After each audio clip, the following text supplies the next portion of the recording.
boykot iki türden önemli. Bir ekonomik bir boyutu var ama daha önemli bilinçlendirme.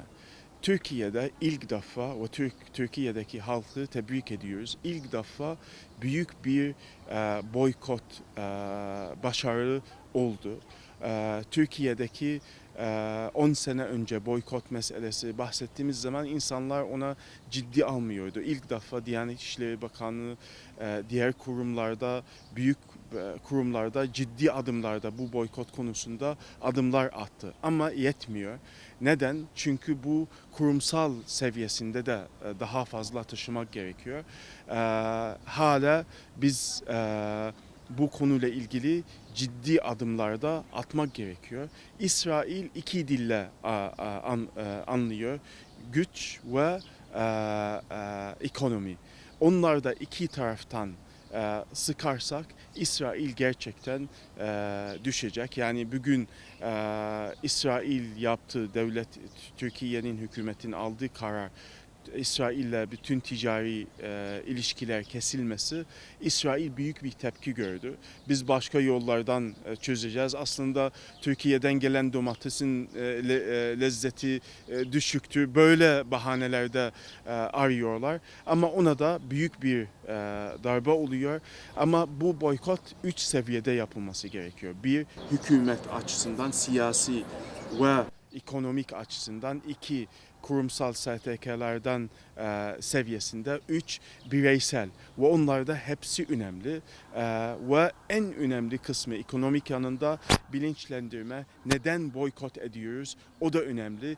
Biz bu soykırım bir parça olmayacak, bir payımız olmayacak. Bu şekilde boykotun önemi özetleyebiliriz. Boykot sadece ürünleri değil, oradaki ürünleri, bahsettiğiniz teknolojiden birçok firma, sadece endüstrinin içinde de birçok firma İsrail'de büyük yatırımlarda yapılıyor.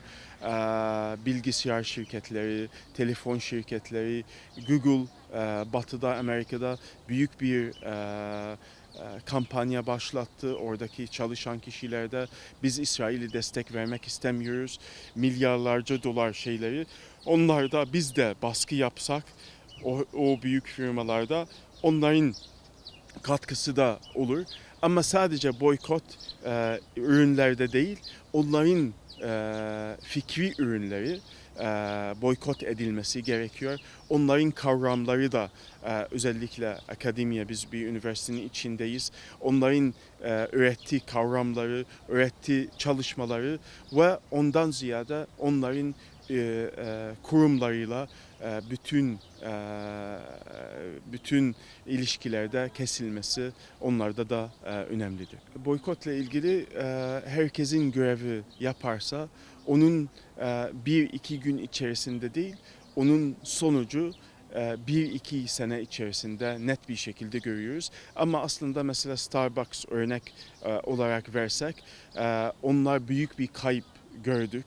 Yani o da kısa bir müddet içerisinde ama daha ciddi bir çalışma. Malezya'da mesela KFC 100'den fazla şube kapatıldı. O boykot daha sistematik bir şekilde Türkiye'de getirebilirsek ona da büyük bir katkı inşallah olacak.